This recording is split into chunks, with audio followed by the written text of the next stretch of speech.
What's up, friends? Welcome back to Sim Sunday. It has returned.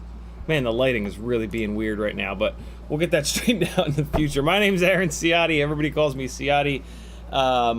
Sim Sunday has returned. We're going to test out the latency difference between OpenTX and EdgeTX. Hopefully. Velocidrone's acting a little bit funny, but I think we'll be okay. And yeah, we'll do some streaming. Streaming? No, simming. That's the word I was looking for. Man, the light. There's just... Hold on. I need to... There we go. There we go. In the chat, Apache Smoke... Apache Smoke... Apache was first. Expander was next. Bulldog FPV. Chopper. Flush FPV. Meccano Studios. Tuner Taxi. Harbles is both in the building and watching Project Farm and typing in the chat.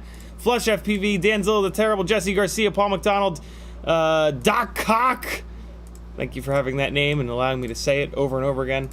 Paul McDonald, Octavortic, R-Dodd, and Danzilla the Terrible. What's up, friends?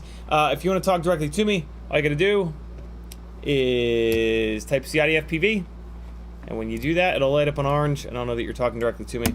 Otherwise, I'll assume you're speaking amongst yourselves. Yo, this Stream Deck is professional.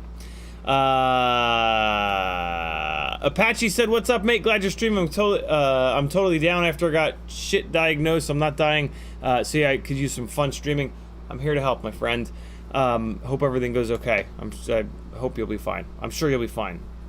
If you're into FPV, you're a strong, stubborn bastard, so you'll be okay." Danzo the Terrible says, "Happy Sunday, all you rogues and rapscallions. Glad to see you again, Ciotti and the collective." Doc Cock says, "Hope you're well and strong like bull." Jeez, strong like bull. Alec Dvornik is in the house. He says, "Hey there, friends. Hope you're doing well." Thank you, brother. Jay Barnes says, "What's up, CiottiFPV and collective?" Mr. Huggy is here. Aircon is here. Velocidrone is running. And I think maybe we're just going to dive right into it. Unless, who's building? Who's building something? What are you building? This is, for anybody that wasn't here, what's today, Sunday? Anybody that missed the stream on Friday, the wall is a crazy series of colors. And it's insane. The camera will not stay in manual mode, which is annoying, but at the same time it allows me to do this and show you guys the actual colors. This is bare 100 mile an hour red. This is bare something or other purple. And Ken and I actually just put the second coat of purple on, so I think the purple's done. It's very flat, and it's drying right now. And then all that's left is so it's gonna dry until tomorrow, and then I'm gonna tape it off and paint this shelf white. It looks fine right now in the camera, but in real life I sanded it so there's like red and shit showing through. So yeah, paint that shelf white, and then paint this ugliness over here with the fireplace white, and then it'll be done. Man, this camera is really not doing a great job exposing. Hold on. Let me see if I can figure this out super quick. Like, it's set. The auto is set. I'm sorry, not the auto. The, man, what the hell's going on with this? It says that it's in manual mode. It's in video mode. Hit Q. Nope, that ain't it. White balance, display, Q, menu. I mean, I guess there's a chance that so this is the different camera. The SL1 that we were using forever, you could lock it into manual mode. I guess maybe this different camera won't let you lock it into manual exposure mode, but that seems completely insane to me. Oh, here we go. Movie exposure auto. Nope, manual. There it is. Got it. Well, that was easy. So now I can go. Okay, so now I don't have any auto exposure settings, and that's kind of what I want. So let me see. Let me see what that looks like. So now I'm probably going to be exposed properly, but the wall is jacked up. Yeah, that's fine. We'll leave it. At least it's not going to move all around anymore. So yeah, who's building?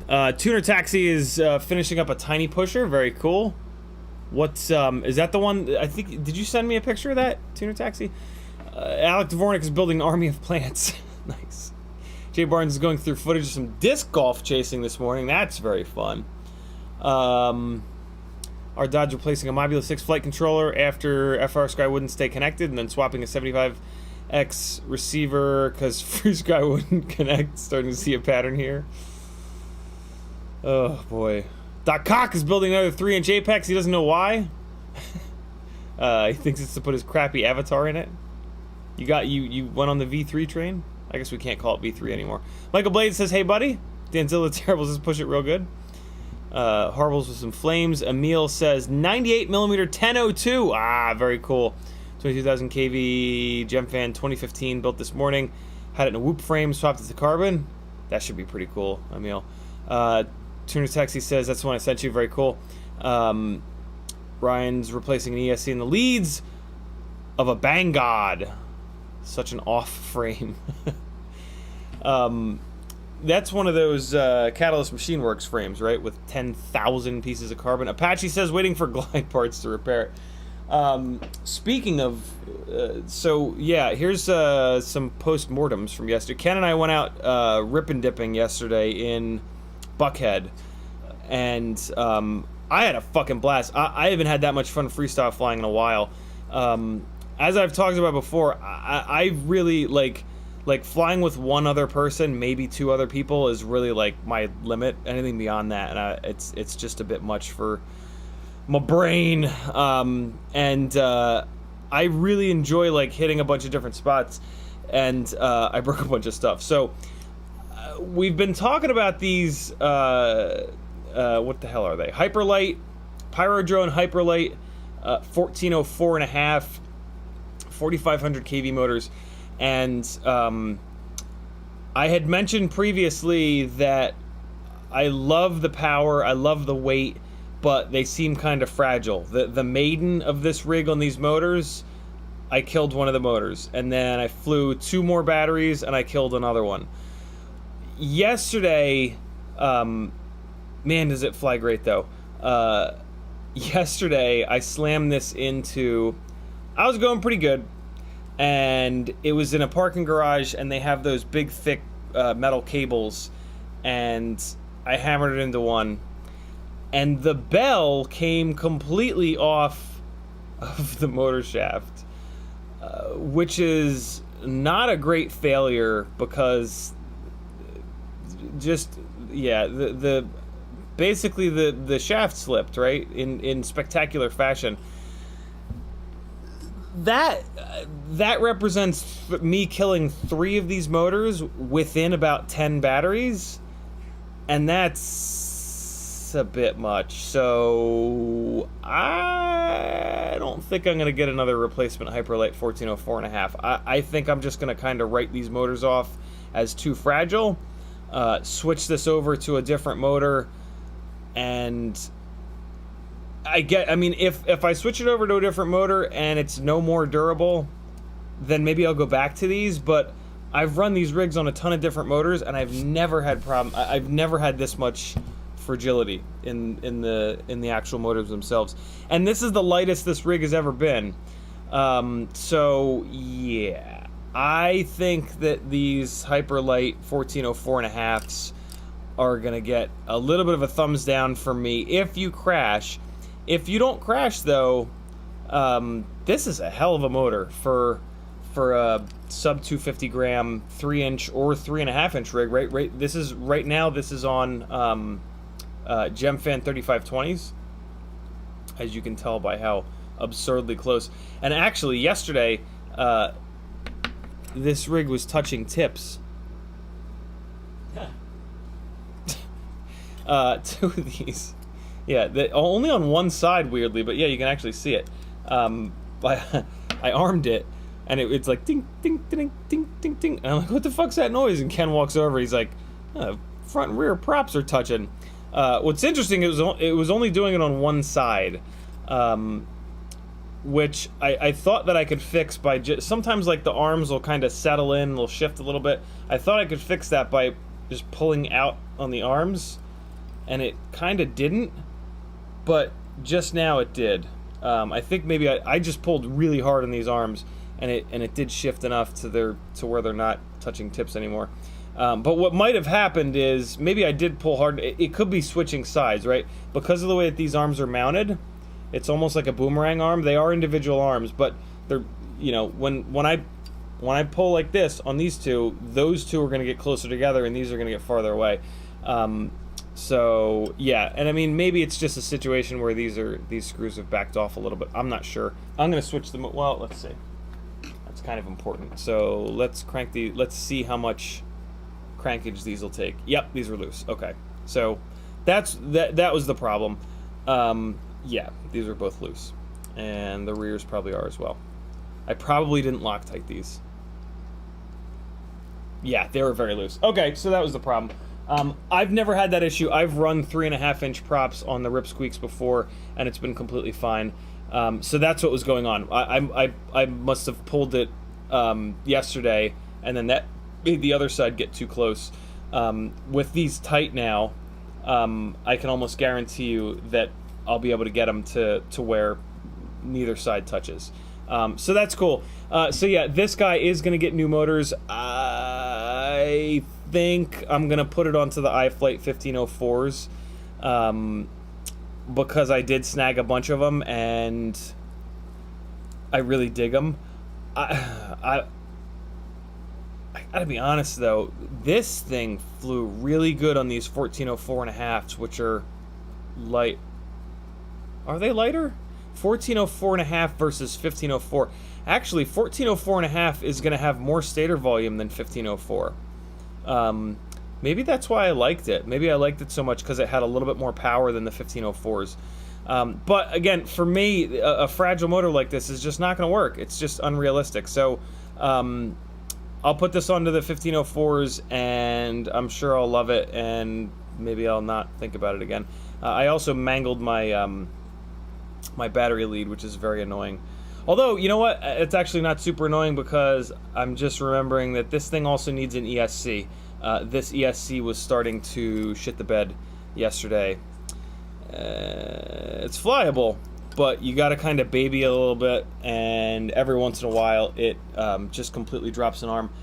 But on this memory card here is one hell of a battery flying this thing. So let's really quickly look at it to give you guys a view of what it flies like on the 1504.5s. So that would be this memory card, I think. Let's see. GoPro, Runcam. Let's see if this is it. Is this it? Yeah, it's the shirt I was wearing yesterday. Oh my god. Alright, so check this out. So this is this little fella. This is a Squeak V2. 1404.5 Hyperlite motors, Gemfan 3540 props, Runcam hybrid for the FPV and the HD, and then just the stack doesn't matter. It looks like it's a Talon F4. God knows what this ESC is. But yeah, the ESC is letting go. So I think it was that last battery where I hit that dive. But this spot is also... This is one of my favorite spots in Atlanta right now. Immediately it is. Hold on, let me bring this... What's happening? Hold on. Alright, actually, I'll take you guys through a tour of the spots that we flew yesterday. What is this? Oh, that's Rampage. We don't need that. Here we go. Alright, so we'll take a quick... I'm going to fast forward through some of this, but we're going to take a quick tour of the spots from yesterday. We can relive.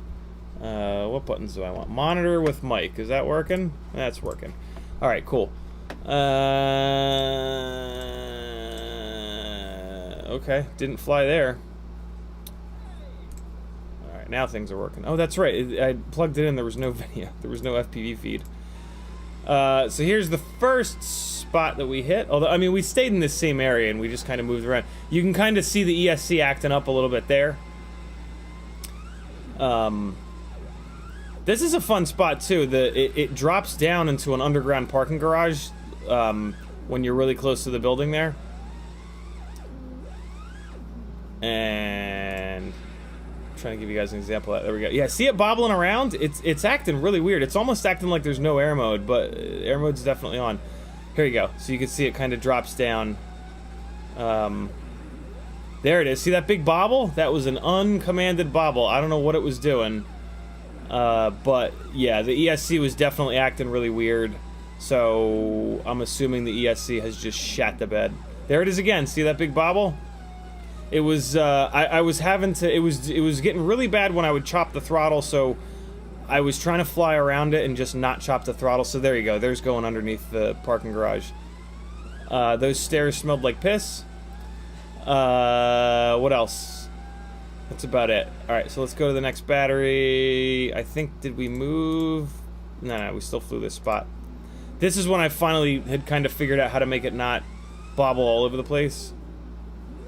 And who says 3-inch rigs can't do all the things 5-inch rigs can do? almost as well too. This is when the props started to get beat up too, and I'm not seeing any jello, which is pretty cool because that's a constant fight with the Runcam hybrid. And very, very, very floaty. You know, sub 250 grams with 3.5-inch props is a floaty ass combo. A little bit too floaty. There was Ken. We just damn near mid-aired. I would have lost that encounter. Yeah, a little bit too floaty, if I'm honest, but I was not gonna. I didn't bring any other propellers to change them, so I think I hit the building here. No, I didn't. That's a really tough dive, man. Those trees are like just close enough to the side of the building where it's really tough. So now the props are definitely beat up. Let's look for jello. Yeah, there's the jello. Okay. So hopefully I straighten them out so that the rest of this footage is not all jello-y. I mean, I'm pretty sure I straightened. Yeah, we're good. Okay. And wow, this is as good as this rig has been in terms of jello in a long time. Usually, unless it's absolutely fresh props, it's like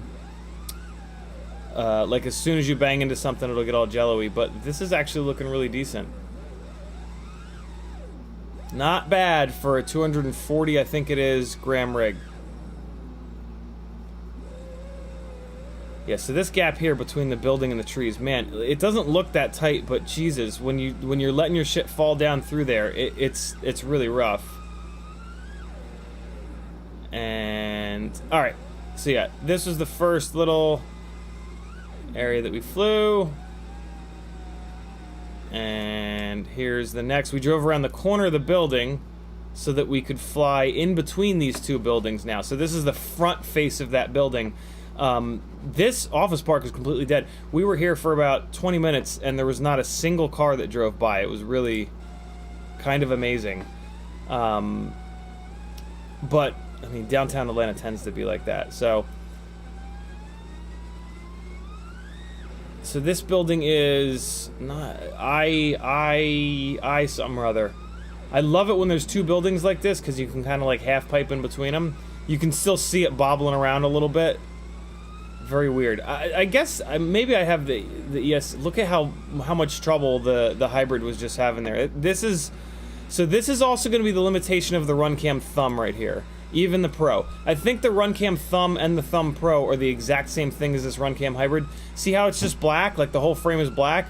So the sky is really bright, so it's exposing for the sky, and then it's just kind of slow to adjust. So if you're see, just blackness. Like, it just doesn't like it when you've got bright sky and then dark ground split in the frame, and then it just takes a little bit to adjust. GoPro is much faster to adjust and it has much better dynamic range. ICF, that's the name of it. See, look at that. Like, it's just all black for a second. That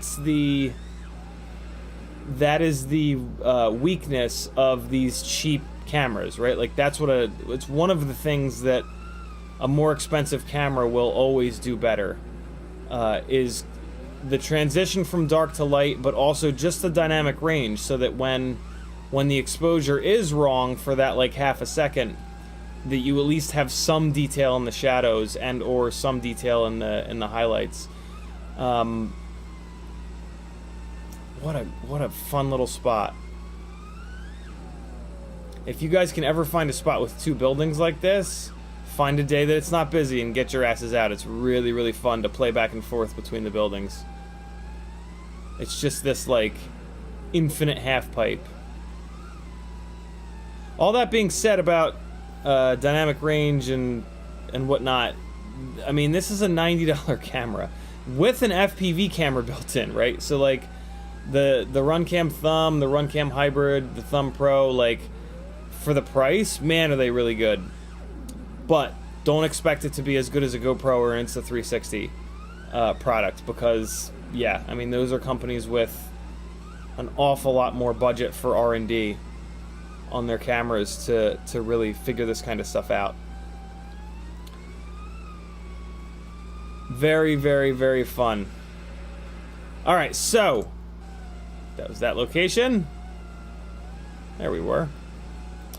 And I think I might have put one more battery in here. Nope, we went straight to this spot. So this spot, some of you OG folks maybe will recognize this spot from like old school Stinger Swarm and Steele Davis flying. I've only ever seen this spot flown once. I've literally never seen anyone other than those guys way back when fly this spot.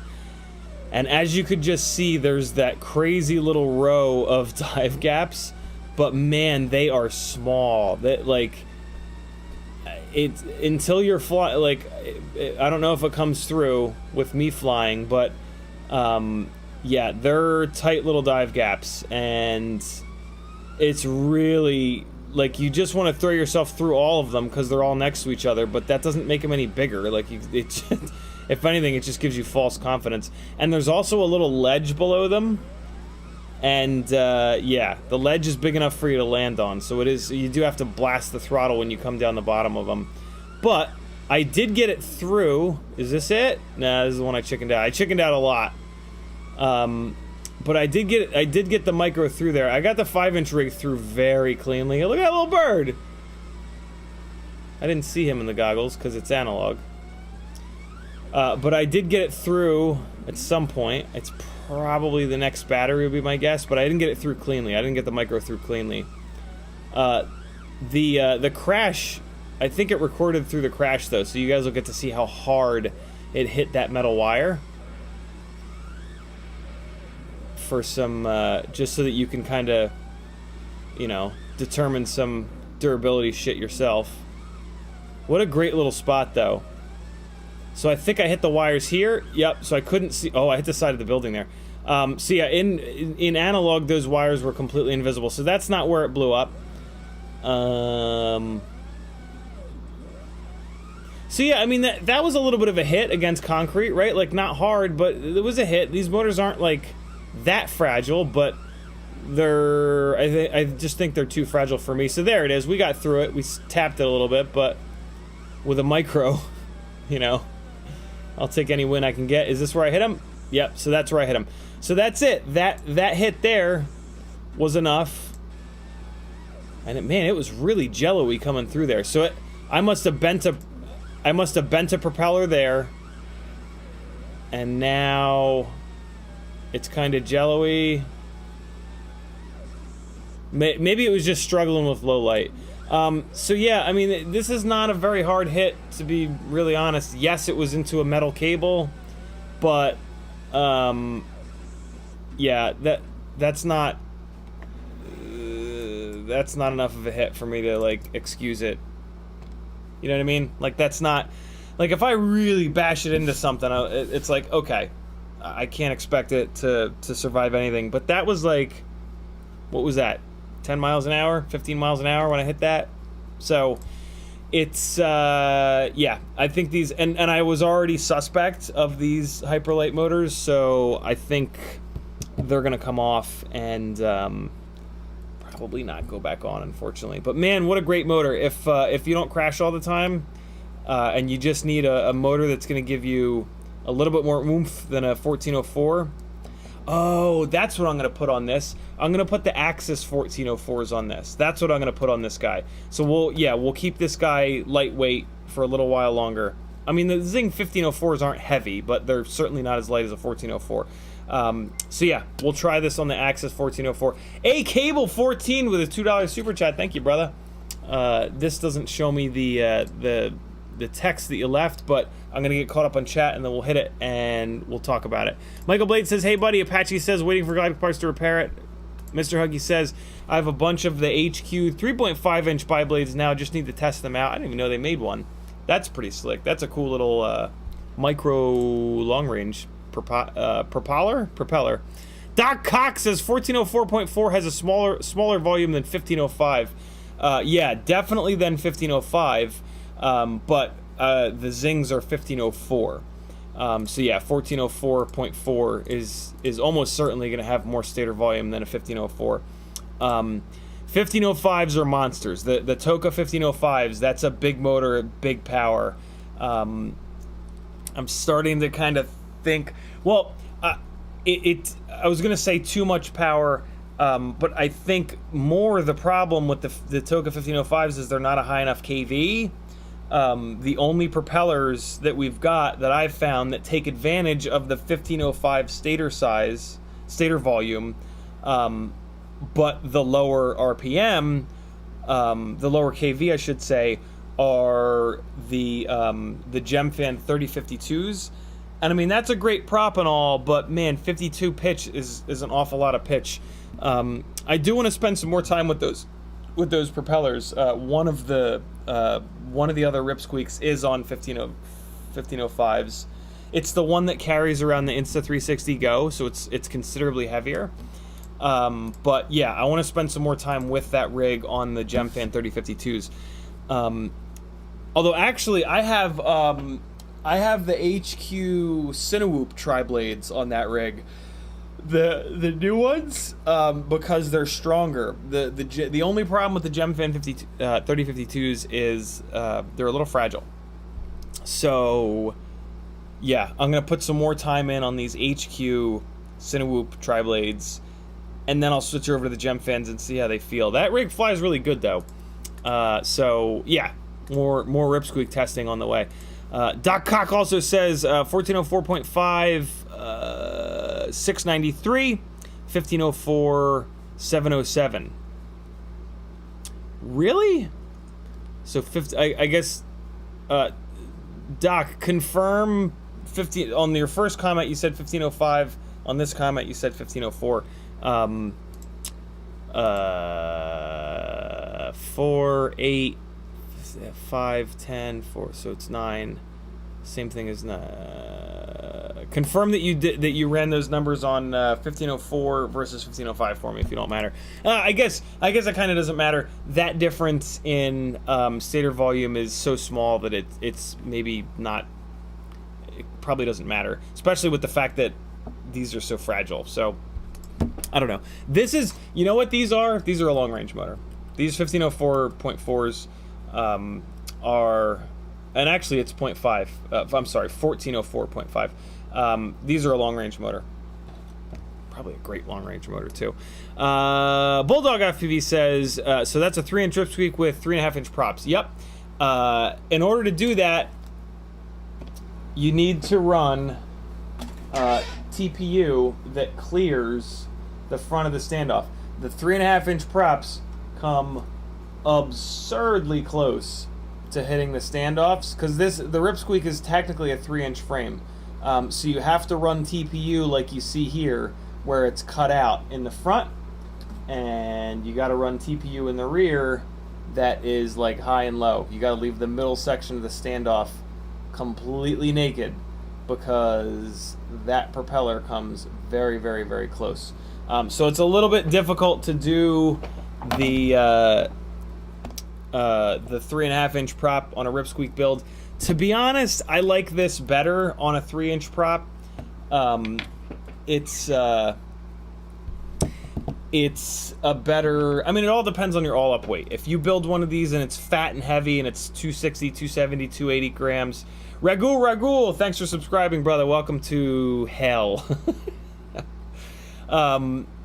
Yeah, this thing at sub 250 is better with a 3-inch prop. The 3.5-inch prop is just too floaty. So I mean, unless like you really prefer the way that a toothpick flies, this is better on a 3-inch prop in my opinion. If you build this really fat and you're over 250 grams, sure, the 3.5-inch prop is probably a good option. But if you build this Rip Squeak heavy, you're gonna start running into frame. You're gonna start to break the frame. So it's better to keep this Rip Squeak frame under 250 grams all up, just in terms of like durability, and that's what it was meant for. Like frames typically have a certain all up weight in mind, and a good frame designer, which Bill most certainly from BQE certainly is, a good frame designer will remove material from the frame until it's like the right amount of strength versus weight. So yeah, this was designed to be a sub 250 rig. It performs really well sub 250, and it's just durable enough. If you build it at 280, that's on you. You can't get pissed off when you crash it and it explodes. You built it too heavy, right? So always keep that in mind. Frames tend to have like an ideal all-up weight where they can handle the amount of energy that goes into those crashes. Also has a lot to do with how often you crash and what you crash into, right? If you're crashing into sticks and leaves, you're probably going to be fine. If you're slamming into concrete like I do, the game changes a little bit. So yeah, new 1404 is coming at this Ripsqueak. We'll see if they have enough power. And Axis motors seem to be very durable, which we're actually going to talk about right now. The big crash of the day really just had some serious negative effects on this rig. So this went into the side of the building at about 1,000,000 miles an hour, and it ripped the GoPro mount front and rear. The session was like, so there's a picture of how far the session came out of this mount over on my Instagram, so you can check that out. It blew up the arm, which I love, and true to form, with what I'm always yelling at you guys about, partly because the arm broke. Hold on. Come on, get in there. Partly because the arm broke, the motor survived. My God, look at that propeller though. That is like, usually the props don't get quite that mangled unless you really hit something hard. So this is a really big hit, and I am pretty surprised that this motor, usually when the propeller is this mangled, the motor's done. But yeah, this motor seems to have survived. I can only turn it a little bit. Nope, I can turn it all the way around. It's fine. Motor's fine. Well, I mean, the motor still spins. It might be bent enough where where it's out of balance. But yeah, this is a hell of a big hit. Oh, well, that's interesting. So this motor did not survive. I didn't even notice that yesterday. Yeah, okay. So this motor did not survive, and it's oddly... Well, here's what's interesting, right? This arm didn't break, and this motor shit the bed. This arm broke, and the motor's fine. So if you think I'm full of shit with the whole let the arm break, to protect the motor, you're wrong. It's a real thing, and I've seen it time after time after time after time over the last, like, 4 or so years that I've been flying 5-inch rigs, where there's a lot of different frame options. Look at me, I'm a mess. I'm a mess. What is that? Now we're fine. Shirt of the day is from Sunrise Grill in Boone, North Carolina, where we get our hash. Hopefully you guys can see that. So yeah, the one of the freestyle rigs is in rough shape right. This is the test bed rig, and yeah, my God, it took a hell of a beating. But I do have an extra one of these motors, so I'll swap that out, and hopefully I have one more of these glide arms. Man, glide arms are hard to come by right now. This actually reminds me I need to message Bob and be like, yo, what's with the glide arms, bro? He ordered them months ago, but he's been having a shipping nightmare lately. So yeah, let me back up on chat. That's all the post-mortem that I wanted to give you guys. James Vaulton says, what do you set your ramp-up speed to on your 5-inch Acon ESC? I leave the ESC settings pretty much completely alone at this point. I change the, I leave it at 16 degrees timing. I do the PWM low at 24 and the high at 48, which you should too. 96K PWM is not worth the reduction in braking.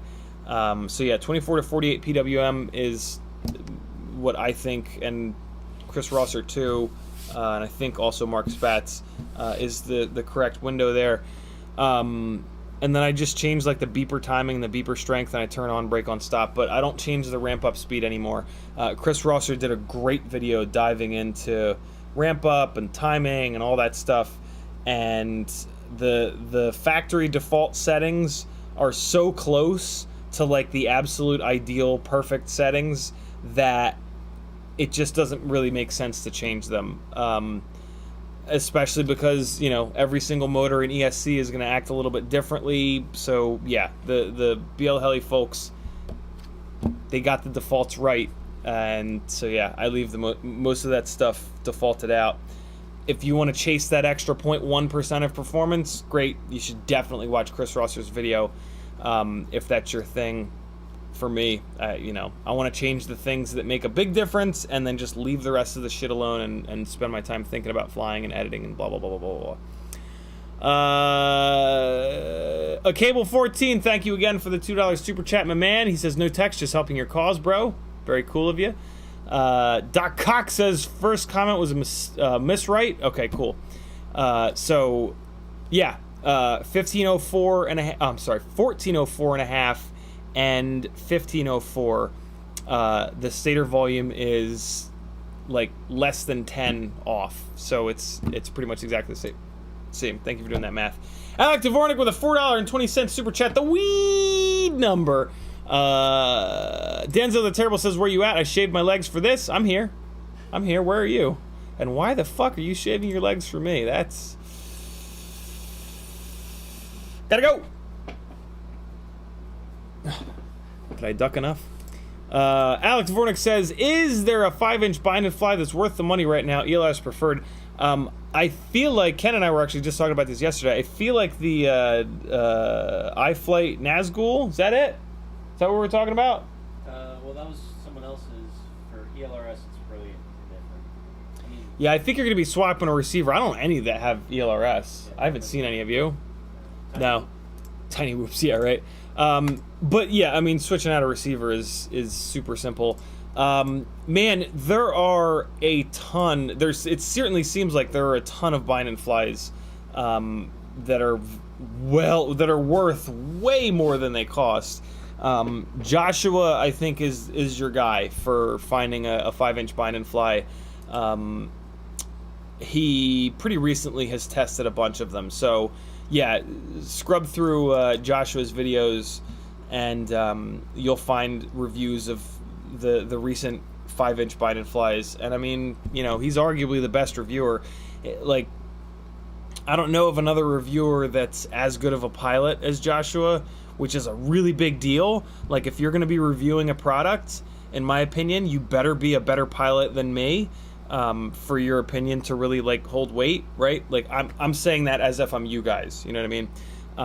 Personally, I don't expect a reviewer to be a better pilot than me, because most reviewers are spending their time reviewing, and I've spent the majority of my time not reviewing and flying, right? But you know what I'm saying? Like, as a reviewer, you should be a really good pilot. This is why I tend to not really watch many reviewers. Like, I kind of just watch Joshua and Nick Burns. I don't really know of any other reviewers that are decent pilots. That might sound harsh, but I also don't watch much FPV stuff. So, like, I don't... Long gone are the days where I would just go to YouTube and type FPV and watch everything. So there could be great pilots that are also doing reviews that I just haven't seen before. So fair warning, I'm not shitting on anyone, but... most of the reviewers, I'll say this, most of the reviewers from back when I used to watch every FPV video that I could find, yeah, weren't great pilots. So we'll leave it there. And some of them still aren't. But Horrible's FPV with a $4.20 super chat. He says he seconds Alex's motion. What motion? The 5-inch bind and fly? No, $4.20. Oh, nice. The Wii number. Some of you guys like when I say that, so I try to say it as much as I can. CMYKFPV says, what's up? He also says, what's the status on your frame? I'm gonna build it soon. I'm so sorry. I'm so sorry to all of you guys that got all excited about my frame, and then I just haven't done anything with it. But once, yeah, we're gonna get some shit done here. This, what I'm realizing is, so like in the apartment, my desk was set up like this, and then there was a wall, and then the TV was like kind of over there. What I'm realizing is with this basement setup, with my desk here and no wall, and then the TV right there,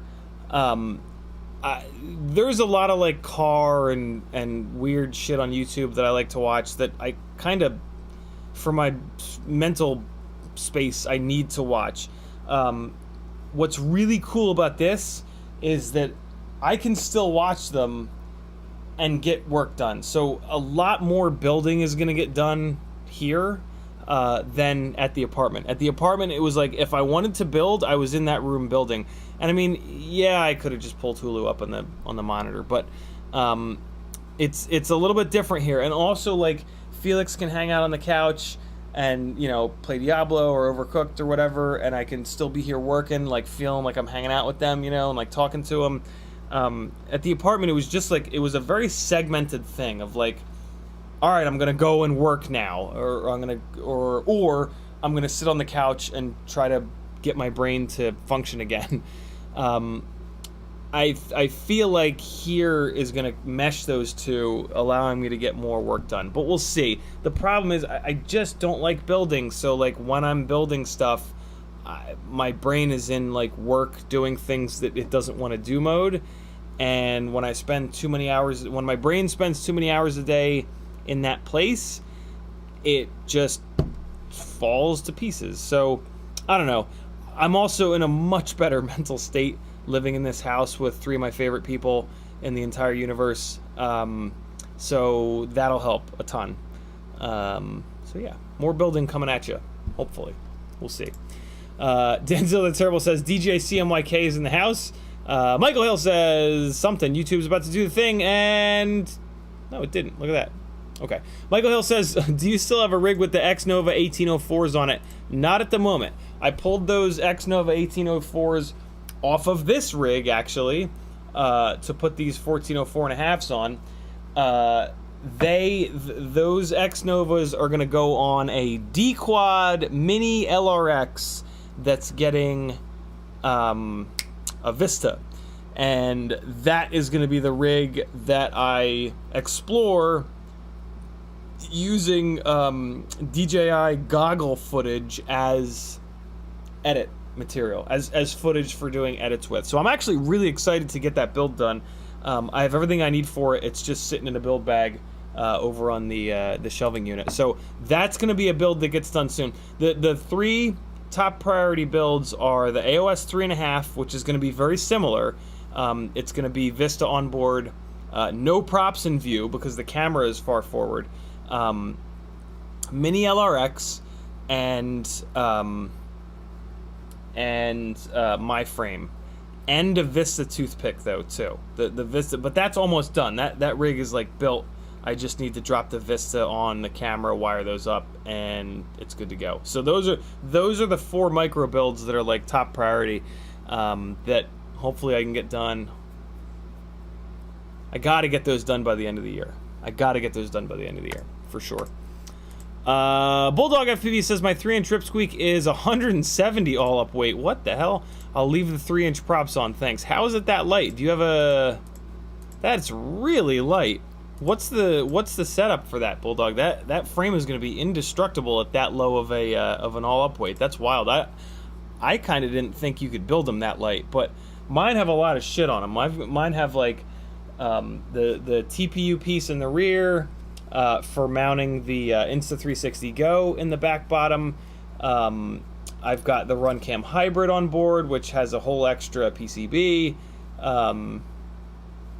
Man, 170 though. And I do run big batteries on these. I run like big ass 4S 700s or 850s or 900s. 170 is really light though. That's pretty impressive, my man. Okay. Questy Williams is in the house. I haven't seen you in a while, homie. You just been lurking. What's your current go-to 5-inch frame? Is it still the Glide? It's still the Glide.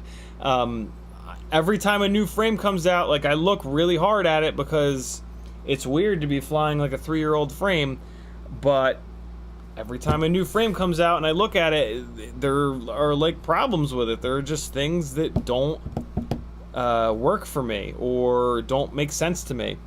So yeah, the Glide is still the most configurable, lightest, but strong in the places that it needs to be strong.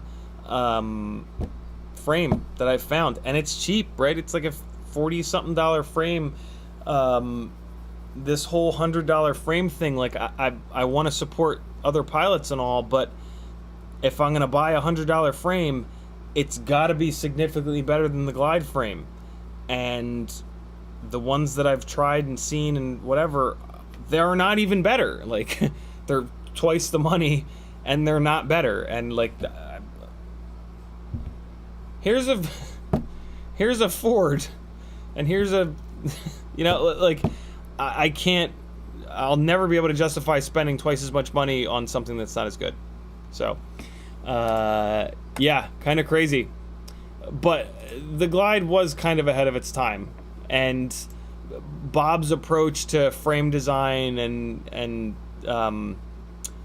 yeah, but Bob is also the Glide should probably be like $70 or $80, but it's made by a guy that doesn't care about the money that he makes from FPV because he's a dentist and makes a dentist for the stars. And so yeah, the FPVCycle stuff is a very unique. It's very unique in that there's almost no margin built into it. The only margin built into the pricing of the frame is to cover the guy that handles stock and the website, rather than Bob also making money from it. So, Envy the Bird says, interesting, the ESC ramp-up power, I had to decrease it to avoid some desync issues. Acon AK32, T-Motor F40. I wonder what else is causing that. Maybe old motors? That's weird. I mean, that which Acon AK32? What is it? The old 25 amp one? If so, that was the only Acon ESC with some problems. If it's one of the 35 amps, that's weird. Is it desyncing on the same corner every single time? If so, the ESC is potentially blown up, or the motor on that corner is blown up. So if you have the DVR from a couple of those desyncs, look at it. If it's always dropping the right front corner, for example, take that motor off and any other motor and swap them, and then see if it desyncs and chases the motor. If it still desyncs on that same right front corner, that channel of the ESC is dead. If it's desyncing on a different side every time, that's a little bit weirder. But yeah, that's how you want to troubleshoot that. Razzie B says, before you in an apartment, now you're in a togetherment. Jesus. Wom FPV says, holy crap, I made a stream. What's up? Glad to have you, Wom. Joseph Tahari says 1804 X Novas are the absolute balls to the wall, 3500 kV. Yeah, in my opinion, the 1804 X Novas are hands down the best micromotor that exists. They're a really interesting stator size. The only thing is, I wish they were a higher kV. I wish they were 4000 or even 4500 kV. But they are a bigger motor, so they are really meant to turn a bigger propeller.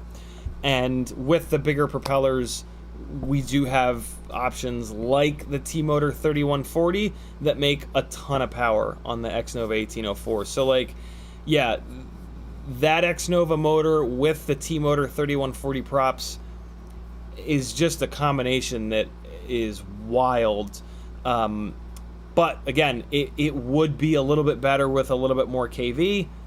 You can kind of band-aid that problem by running them on 5S. GNB does make a 5S 550 mAh battery, and that's great. But man, I've got so many batteries, I can't really justify. Like, I've got a ton of these 4S 850s, and they're the ones that I'm using. I'm not gonna buy half a dozen of these 5S 550s and just have yet another voltage and mAh battery floating around, because I've got like 40 or 50 or 60 maybe even different, you know, 1S and 2S and 3S and 4S and 6S and like, ugh. But if you don't have a shitload of batteries and you're looking for like the ultimate basher micro, 5S 550 GNB battery, X-Nova 1804 3500s, T-Motor 3140 propeller. That's your powertrain. Like, just done. You put that onto like an AOS 3.5 or a D-Quad Mini LRX, or that's a little heavy of a powertrain for a Rip Squeak, but if you don't crash really hard, you could do it on a Rip Squeak frame. 3-inch micro apex, although that's a little bit needlessly heavy. Christ, even a 4-inch mini apex with 3.5-inch props, that's gonna be, yeah, that's gonna be a hell of a combo. Bulldog FPV says stock frame with BQE TPU fits F4 AIO Axis 1404 is very cool. I'm about to join you on the Axis 1404 front. Crossfire Link. What's Crossfire Link? Caddx Baby Turtle camera, 720 mAh3. 3S. Got it. 3S. Okay. So that makes a lot of sense. That makes a lot of sense now. Very cool build, Bulldog. Envy the Bird says the 35 amp, and I had the exact same desync issues with 2 builds. Wow. That's weird. In some cases, I saw the desync on different motors, even on trying to recover from another desync, but after going to 15% ramp up, it never happened again. Very strange. I have never had desync issues with an Acon ESC. Is that the 20x20 or the 30x30 35 amp that you've got? Weird, dude. Very, very, very weird. And which motors? I know you said T-Motor motors, but which ones? There was a T-Motor Pacer that did have desync issues. So if you're on that motor, then that would totally explain it. But if you're on like a T-Motor F40 Pro 4 or Pro 2, consider me confused. Joseph Tahari says, I run the 1804s and a 4-inch Apex 3.5. Avan shit is fun. Absolute epic motor for sure. Off you and the collective recommendations. Great call. Yeah, man, it's a hell of a motor. 3:58. It's almost 4 o'clock. Let's dive into the simulator. Oh God, no. I'm not even close to being caught up on. Wait, am I caught up on chat? I am caught up on chat. My this is the second mouse in a row where the sensor in the scroll wheel is shitting the bed, and this is actually a Razer mouse. Razer stuff is usually really good, but yeah, strange. 16-bit says I have a 1300 mAh 6S on my 5-inch rig. Should I try 1100 to save weight? Absolutely. 1100 or even 1050 6S's. Usually you can get 5 or 6 minutes of runtime if you're not hammering it, and if you're hammering it, you're still going to get 4 to 5 minutes. And in my opinion, that's plenty. Like having this 6, 7, 8 minute runtime thing, like it just, you lose so much performance from the battery being so heavy. It just, yeah, I'm not into it. So yeah, I think that 1100, 1050 is the sweet spot. Unless you've got a really heavy frame with a bunch of really heavy TPU and like a Hero 10. Then you probably need that gigantic battery to make up for the fact that you're dragging around like an extra damn near 100 grams of carbon fiber and TPU and GoPro. The 1100 1050 6S thing is absolutely brilliant on like a 600 to 620 gram build, but some people don't build that light, so your mileage may vary. 16-bit, great question though. Okay, cool. Yeah, I am caught up on chat. So let's dive into Velocidrone. I'm not going to be able to see the chat with Velocidrone opened here, so we'll play for like 5 or 10 minutes, and then I'll jump out, take a look at chat, and we'll bounce back and forth. So the thing that we're going to try to pinpoint here today is this transmitter is on OpenTX, and little did we know until very recently, there's apparently some strange latency on the USB with OpenTX, which EdgeTX, which is on this transmitter, thanks to Mike from Gemfan, he installed it on here when he was trying to troubleshoot some transmitter issues he was having when he was staying with me a couple months ago. Yeah, this transmitter has EdgeTX on it. I'm gonna be honest, I was right before the stream, I was using this transmitter in Velocidrone to get like the switches assigned, and I spent like 3 seconds flying, and I'm pretty sure I could tell the difference already. With the simulator, there has always been like a little bit of weirdness, and I always assumed that was just because it's a simulator. But a bunch of people, when we figured this out, so like 6 or so months ago, someone figured this out, and a bunch of people have been like, yo, the simulator feels way better now. And I was kind of like, you know, because I don't really use the simulator anymore. But yeah, I have a feeling that they were absolutely dead on the money. So let's dive in. Hold on. So monitor with mic, that should be correct. So we're gonna do OpenTX first. Oh wait, so do you guys have? Hold on. Is this gonna put me in the corner? Oh sweet. All right, so I'm in the corner. Good. All right, so I set everything up for the EdgeTX transmitter. Let's see if the switch assignments and all the nonsense that I just did is also going to work on the OpenTX controller here. Let's have a quick look. So USB joystick, all right, and we're just going to do quick start, just real fast here to see if it flies away to the moon. Oh my god, fantastic. Okay, so it feels like everything's all right, but let me get out of here and let me make sure that the endpoints are correct, because that's sometimes a little bit hard to figure out. Min throttle, max throttle. Oh, we are good. Oh, this is great. So I can hot swap between these two, and yeah, we'll really test this out. This is great. So we're gonna go. I might as well open the room up to you guys. So I'm gonna come into multiplayer.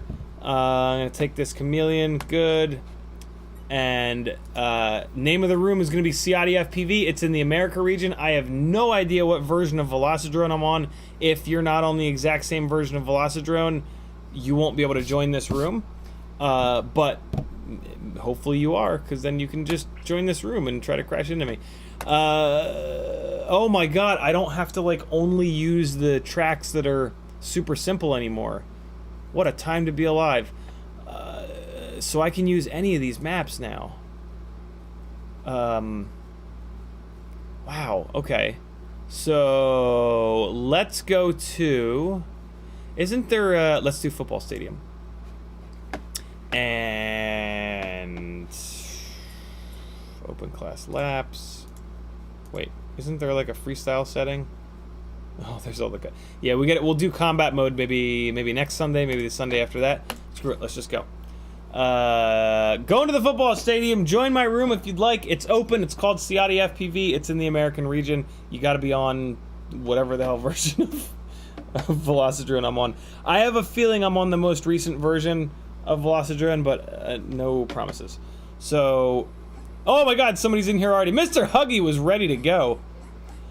So this is the OpenTX transmitter. Let's just whop it around a little bit to see what's what. The rates definitely feel wrong. What's the sky? The sky is just black? No, we got a little moon.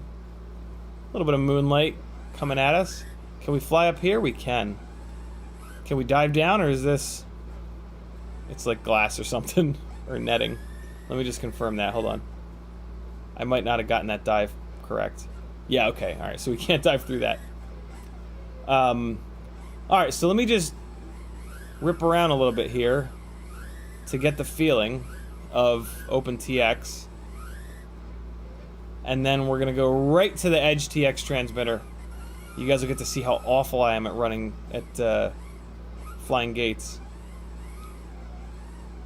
Man, I should really take some time to learn to hit gates. Razzie B is in here as well. Man, it's just, there's just something about, like, if the gap that I'm going for doesn't just like naturally line itself up, and I have to like change the direction of the quad to get into it, I just suck. I'm just not good at doing that. Like, it either lines up properly or I bail. Because that's how you fly cinematic.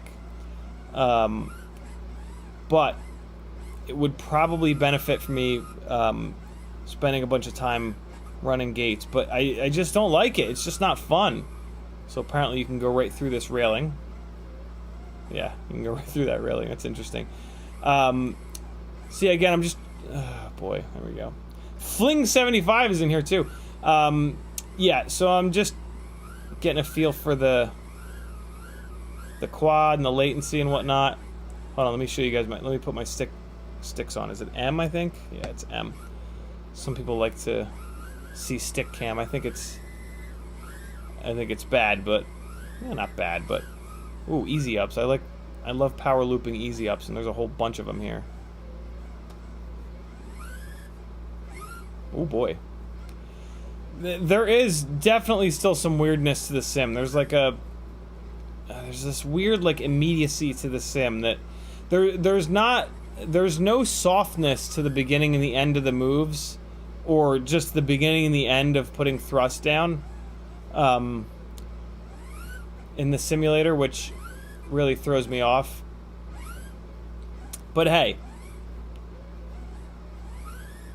the sim is still a very valuable tool for your first couple years of flying.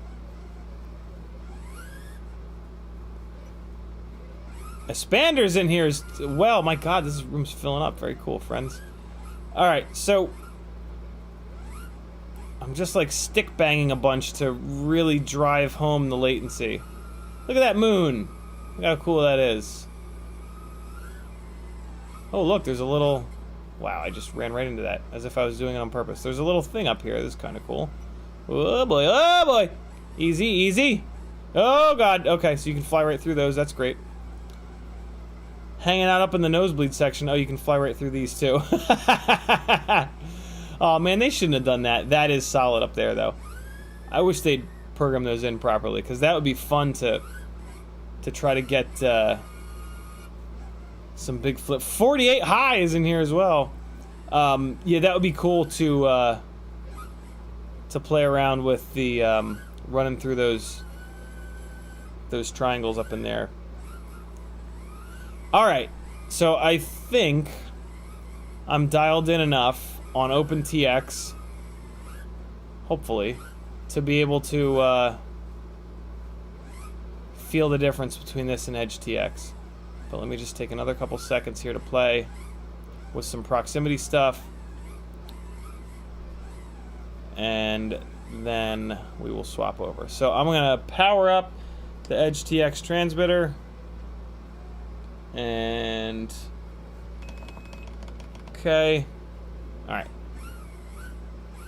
one last little burst, and then I'm gonna unplug and plug as quick as I can here so that I can really what was that? What did I just hit? Oh, it was one of these gates that was, or one of these flags that was invisible or whatever. Alright, let me just spend a couple of seconds flying like me. Oh God, instead of just slamming the sticks around like a lunatic, let me actually fly the way that I like to fly. Which is all smooth and fancy looking and a lot of that kind of shit. Alright. Good, good, good, good. So, unplugging OpenTX, plugging in EdgeTX, and USB joystick. Let's see if it works. It does work. I don't feel a difference. I don't notice it. Yeah, I really don't. Like, I wish I did. Like, it makes me feel like I'm a bad pilot for not noticing it. It always has. Like, my inability to notice changes in latency has always, and probably will always, make me feel like a shitty pilot. But, I don't know. This used to happen in motorsports. Like, people would make subtle changes to tire pressure, for example, in paddock, and they would immediately, well, they would at least say that they would be able to tell the difference. And I never was able to. I would see the difference in lap times, but I wouldn't be able to feel the difference. Durkin3SS421 also joined. I missed it. Yeah, I mean, so far, I don't notice it. But let me do this. Let me do all stick bangy stuff for a little bit here. Because apparently that's when you can tell the difference. Apparently, like, if you run gates, that's where you can really tell the difference in latency. So, let me do the thing that I hate. And I'll run some of these gates and crash a lot. And then maybe that'll... Where did that come from? Maybe that'll be where I can kind of tell a difference. Because, like, you can say all day long that, like, oh, well, if I can't tell a difference, then it doesn't matter. But that's not true. Like, it's not true. A decrease in latency, if somebody runs out in front of you or something runs out in front of you, will help. Period. That's just the way it is. So, yeah, like, I guess you could say that it doesn't make as much of a difference if you can't feel it, but it still does make a difference. Alright, so, get in there. Oh, God.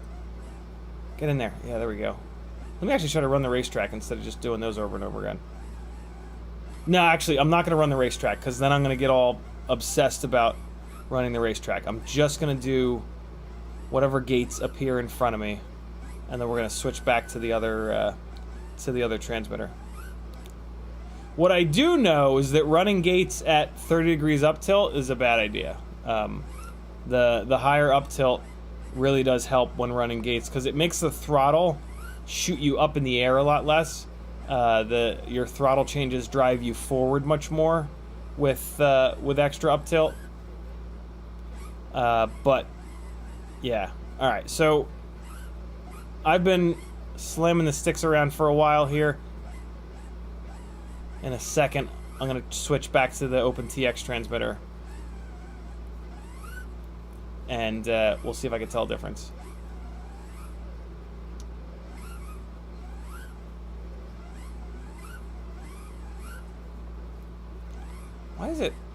Why does it seem so much... It's like dead when I stab the stick to the left, but there's a difference. Why is it... It seems like it's way sharper when I stab when I roll right versus rolling left.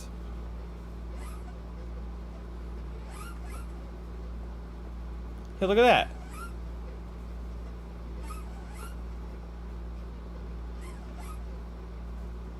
Probably just me. All right. Oh. Okay, so let's hit another couple gates here. Oh. And then we'll switch the transmitter back. Oh. Almost. Oh. Salvaged it. It almost looked like I did it on purpose. Howie DeWitt joined. What's up, Howie?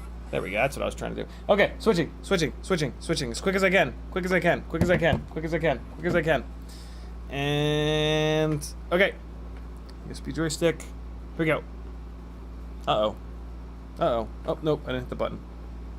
There we go. Come on. Oh, no, come on. Why does it just keep saying USB joystick? Please. Please. Oh, is that it? Nope. What's happening? What? Let me power cycle it. Damn it, the whole point was to switch quick. Come on. Welcome to OpenTX. Great. Here we go. Plugging in. USB joystick. Nothing. What? Why? Oh, no, that's not what I wanted. Okay. What's happening? Why is it happening? Well, shitters. I can't really back out because it'll kick everybody out.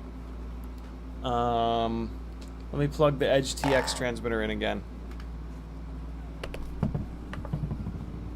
Weird. It's weird that I was able to switch from the one to the other. but now I can't switch back. That's strange. Alright, so hold on. Maybe it was just a fluke. Let me fly for a minute with this. So this is EdgeTX again.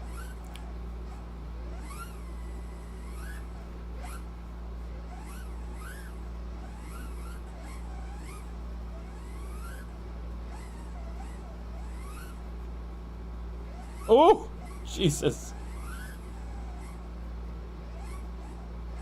Ah. All right, now let me try to switch again. Switching. Unplug. Over here. And plug. Oh, I made a noise. No. Damn. I might have to, wait, hold on. Let me try changing the model. Maybe that'll do something. Loading model, USB joystick. No, damn it.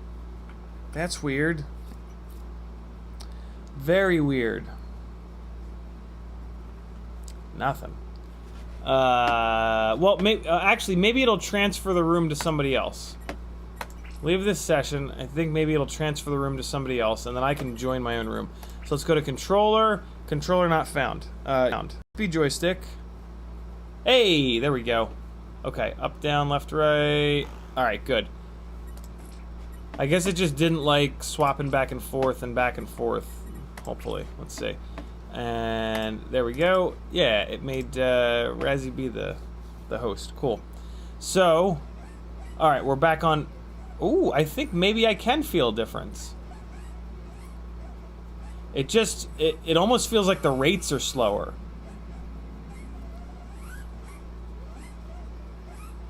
Interesting. You know what? Well, no. Yeah. What I was gonna just say is maybe I'm used to the simulator being delayed. Uh-oh. Oh, cool. Thanks, Razzie B. Yeah, maybe I'm used to it being slow like this, or delayed. And if it's anything other than that, it feels weird. Oh, that would have been sick. Not on purpose, but I think we're just gonna have to keep switching back and forth, though. Well, I mean, it's not. Here's the thing. It's not like immediate. Everybody was like, "Yo, it's so noticeable," and I have not had that experience yet.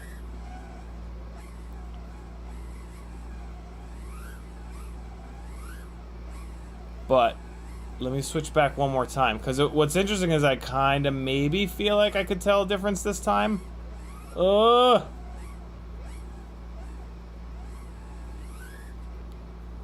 also going to switch off of this map in a second, because I thought there was a little bit more to do here other than just gates and grandstands.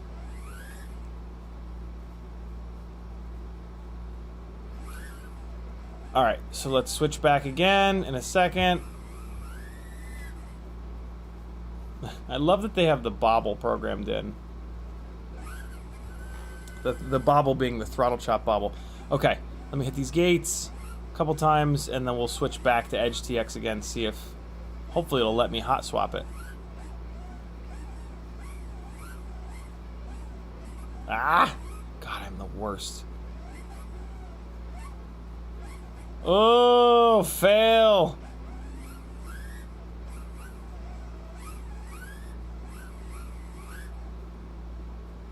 My best guess is that I can't tell the difference because I do most of my work on the throttle, and the throttle has a huge delay no matter what. I don't like stab, roll, and pitch and yaw a lot, and that's where you'll...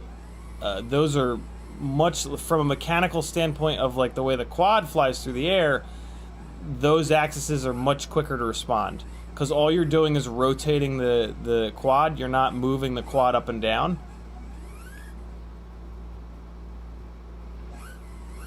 Alright, cool. Switching back! EdgeTX, please just connect like magic, like you did last time. Please, please, please. Alright, USB joystick. And please work. Oh no, I'm gonna have to back out again. Damn it. Alright, jumping out again. As quick as I can. Come on, come on, come on, come on. Go, go, go, go. Oh boy. Here we go. Controller not found. Come on, come on, come on. Unplugging. Replug stick. There it is. Good. And back. And multiplayer. And select quad. And there's my room. Join session. Okay. Can I feel a difference? I cannot. Man, it does kind of feel like the rates are faster, though. And that could be it. That could be the difference.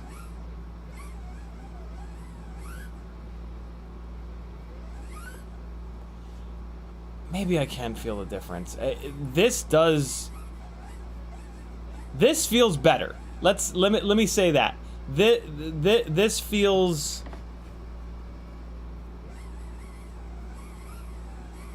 Hold on. Let me see if I can. Let me. Not a good start. I was gonna say, let me see if I can hit gates easier with this. Oh God.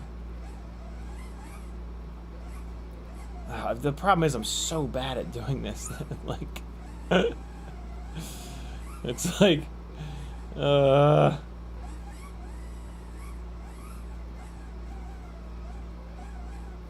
want to say that it does feel like I can hit these gates a little bit more consistently. I have no reason to lie. I don't care if I use OpenTX or EdgeTX. It doesn't matter. They're both free.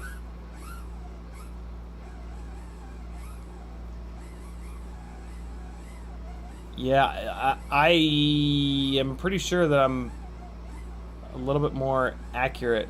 Yeah, see, I was not able to do that before. Maybe I'm just getting better at it, I guess?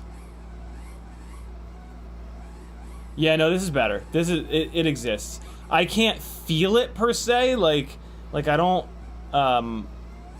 yeah, like I don't, how do you do this gate? I guess you go through those, and then in through there. Yeah, I can't just go like, oh yeah, I can feel it, but this is, as I smash into a gate, this is better. This is, oh God. The thing that I suck at doing, I'm slightly less bad at it, I think, with these. Let's go fly freestyle for a minute.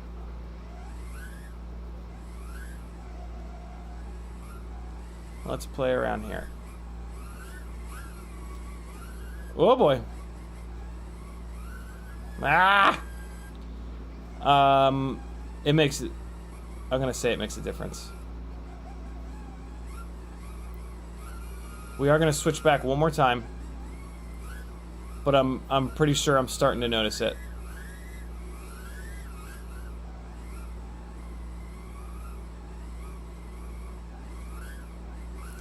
See, like being able to get down really low on these, that's maybe like a little bit of an indication.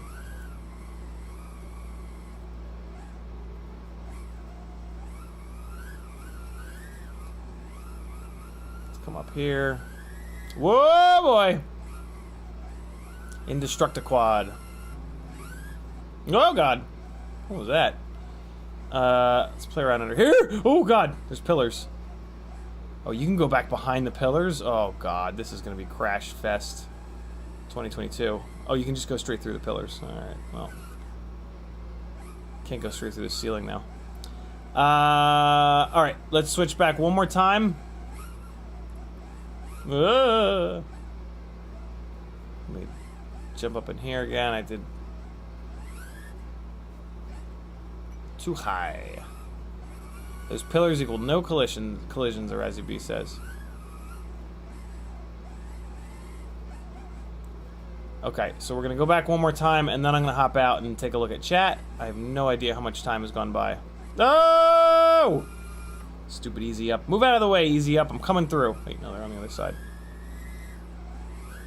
Man, it is so satisfying in the simulator to just sit on full throttle and leave it and have like absolutely no mechanical sympathy.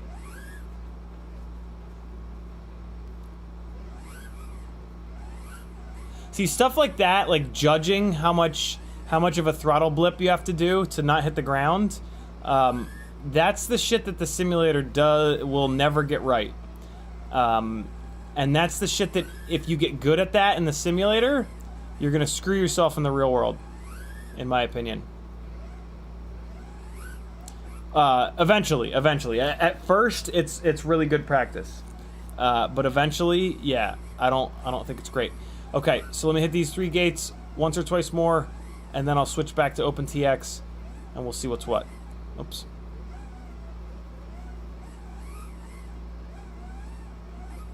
That one.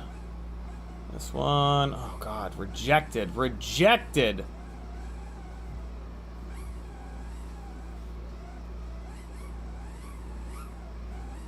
Razzie B, show me how it's done. Yeah, you're making all the the reason why racing is damn near impossible to watch for me is because you're making all these little tiny corrections, and all these little tiny corrections are where the latency really does matter. Because it almost like compounds, like a little bit of extra latency on the first correction, then you got to make the second correction a little bit sooner. And like, but my way of flying is to not make corrections, because they look like mistakes, and then you got to cover them up with either stabilization or God knows what else. Come on, just connect. Please just connect. Damn it. All right, I gotta hop out. Hop out and back in. And see if I can tell. So this time, there should be additional latency that I feel. Controller not found. Come on, find it. Find it! Come on! Unplugging, replugging, joicing. There it is. Okay, and back, quick as I can.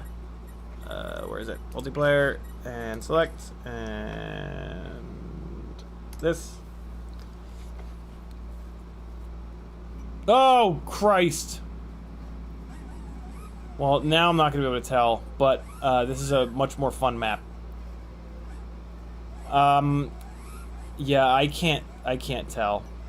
Being on a different map, I'm not going to be able to tell. But that's okay. I feel like I could tell a minute ago.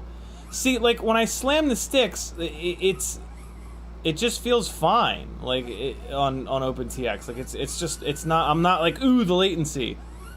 Hold on. Let me, there are gates here, so let me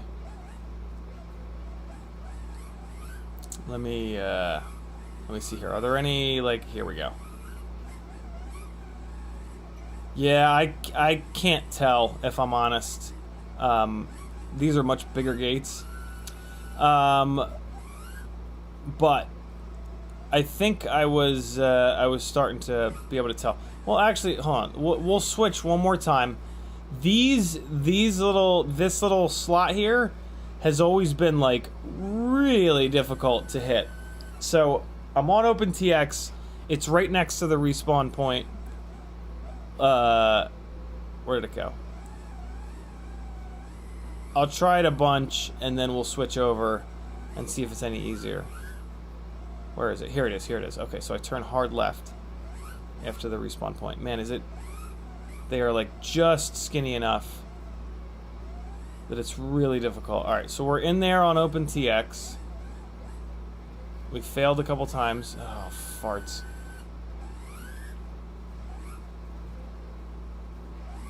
Ugh. I did not set that up. That was stupid. Let's dive into it. We're gonna dive into it. Oh, that's the way to do that, for the record, is to... Oh, God! Well, I bounced into it on that one. Jesus, it's tough. It's not a latency thing. It's just me being a shitty pilot thing at this point. There's that. Alright, so we can get in there. It's not all that... Oh! God, it looks cool when you get that right. Let's try it the other way. Okay.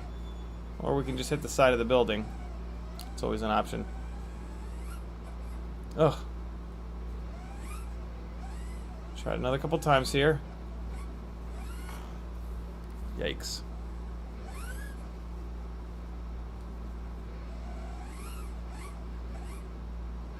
There we go. Ah! I threw myself up too high. Jory just joined. What's up, Jory? Ah! Okay, let me switch over. And we'll see if EdgeTX makes it any easier to do that, or I could just be getting used to doing it. USB joystick. Nope, gotta hop out. Hopping out, hopping back in. Alright. Controller not found. USB joystick, controller found. Please, come on, find it, find it, find it, find it. Crap. Unplugging, replugging, USB joystick. Find it, find it. Yeah. Okay. And multiplayer, and select, and Sky City. Here we go. Oh wow, are there little Cinewhoops in this game now? That's kind of cool. Let's crash to reset it. And you know what I just realized? This transmitter does have different thumbstick stick ends on it, so that could have something to do with it. Well, I mean, I did just get right into it, but that could totally be a fluke. Let's see. I couldn't even get into it at all on that one. Jesus. Let's try. Ah!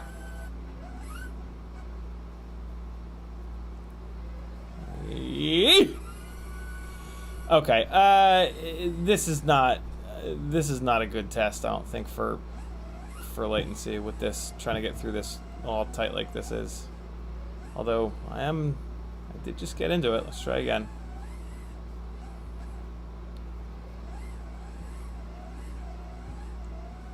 Throw it in there a couple more times, see what happens. I mean, I think I am actually getting into it more frequently, but I'm doing it a little bit different than I was.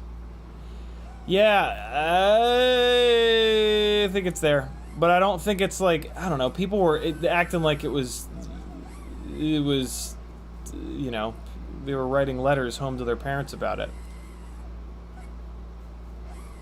If you sim a lot, I guess it's a big deal. I don't know. Let's fly around the big city a little bit. What do you say, friends? Get it? Oh god, there was just no momentum there.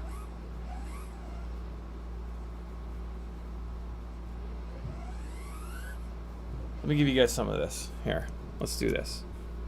Hop out of that. We're going to fire this up. We're going to go over to Epidemic Sounds. We're just going to play for a minute. Let's just play around for a minute. Actually, let me get caught up on chat for a second. No. Let's do this. Happy and restless. There we go. Where you at, OBS? So I'm going to kick on monitor desktop, and you guys are just going to get the desktop audio, and we're just going to play for a minute or two. Here you guys go. We're going OG. OG Sim Sunday action right here.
Audio went away. Yeah. Hold on. Thank you. I gotta go up here, and I gotta go here. There you guys go. Now you'll have audio. Thank you.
wish I could say that was on purpose. That last little thing was on purpose, but it was definitely not. All right, that's super fun. My God, we haven't done that in a while. So where are we at here? Let's get caught up on chat. Yeah, we got 20 minutes left, so that's good. I think that's gonna be the extent of our Velocidroning. Yeah, it doesn't like jump out at me. I already talked through it, but my guess is that it's there for sure.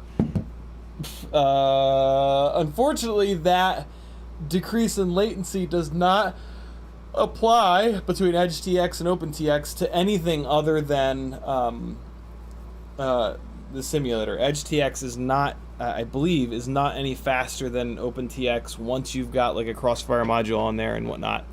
But that, in theory, could make the simulator a little bit more accurate for you. Not really in theory. I think it's pretty kind of set in stone. Baud rate. Let me make sure that the baud rate's not weird on this EdgeTX transmitter. No, we gotta hold this button.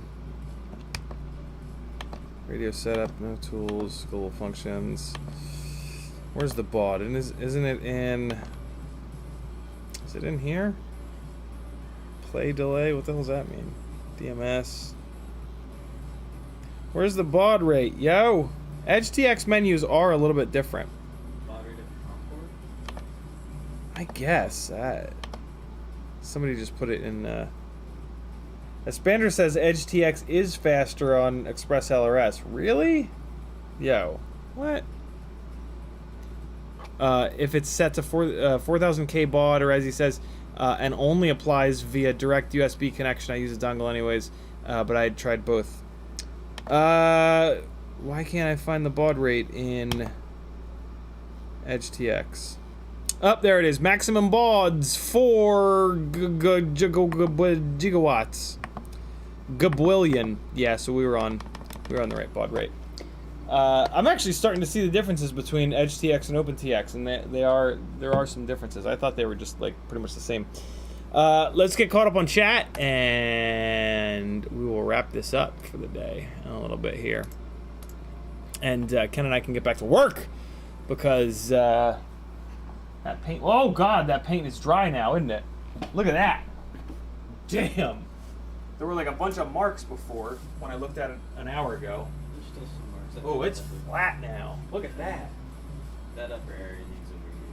Does it? Jim, that's looking good. Oh yeah, you can see that for sure. You can see that. That was the first photo of that spot? Not that bad though. Yeah, it was. Yeah. It's really not that bad though. You can only see it because it's smoother. Yeah. Because it's only the first coat, I guess. Well, kind of. The patch is gonna have a smoother finish than the painted surface. Right. It's the painted surface. It doesn't look like they did knocked out or anything like that. Man, this looks good. I'm gonna leave this on for you guys so that because this gives you a much better idea of the color than when you're seeing it all dark like. So let's turn this almost all the way up, and we'll just let it splash. This also, it's gonna look more. I'm gonna be hitting this wall with a serious amount of white light. I'm thinking for the regular stream. So this is probably kind of what you're gonna see over there a little bit more. Yeah, it looks a little bit more purple. On the stream Friday, everybody was saying that it looks a lot bluer, but that's just because it's not getting hit with enough light. All right, let me figure out where on earth I was in chat. Ramp up power.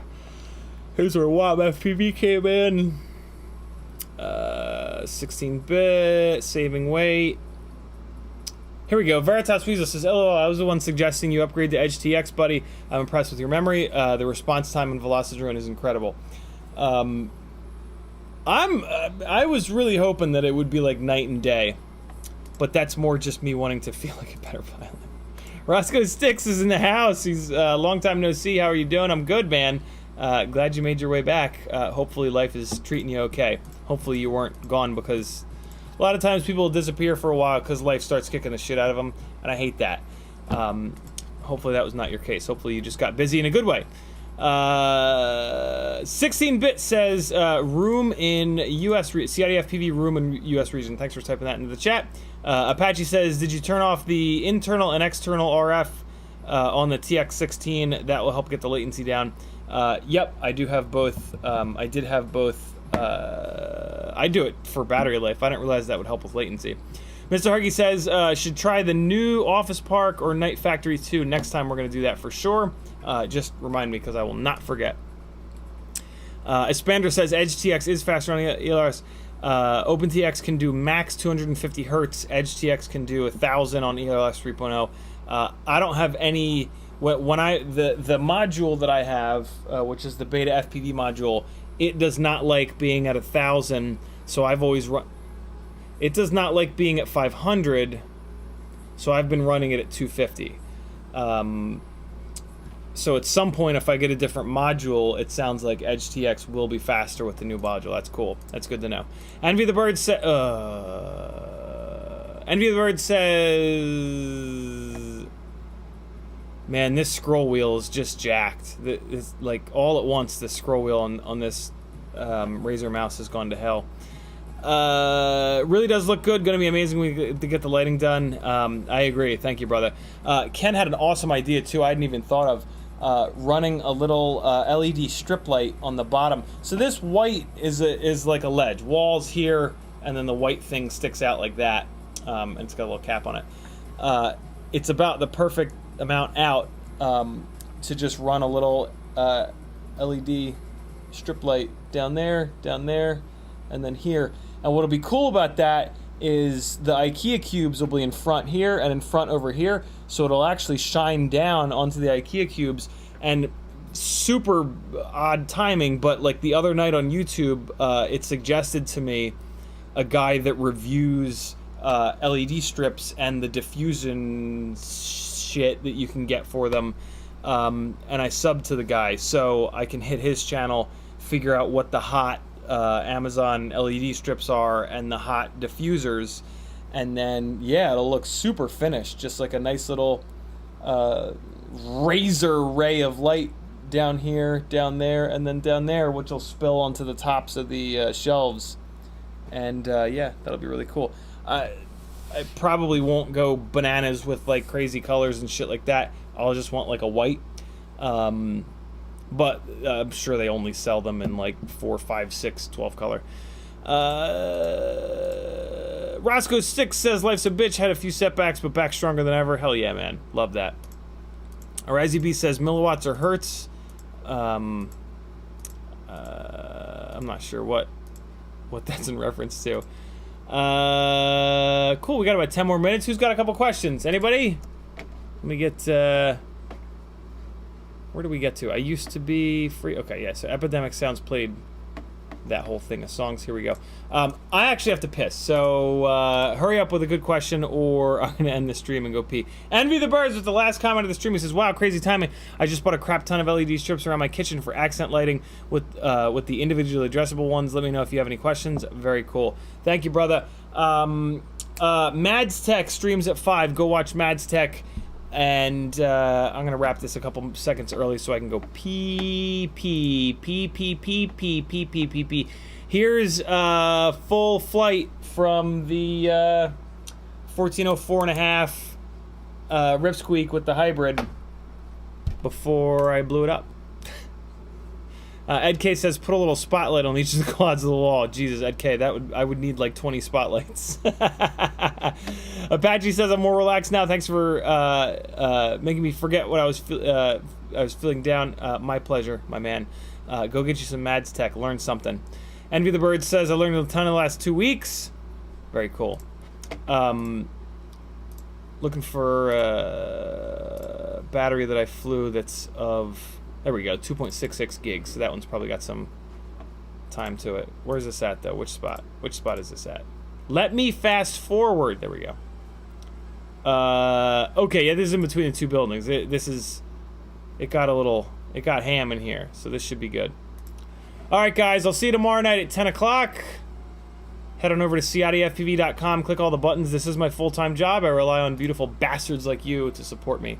So hook a brother up, join the Patreon, click an affiliate link or two, and we'll keep doing this together forever. Love ya. Be good. Here comes Sim flying with some epidemic sounds. Hold on, I gotta get the music going first. I've streamed before, I swear. There we go. Gustav with a song called Petrified Pork. Jesus Christ. Sounds like a Friday night around this place. Be good. Later. Wait. Is that playing or not? Yeah, it is. There it goes.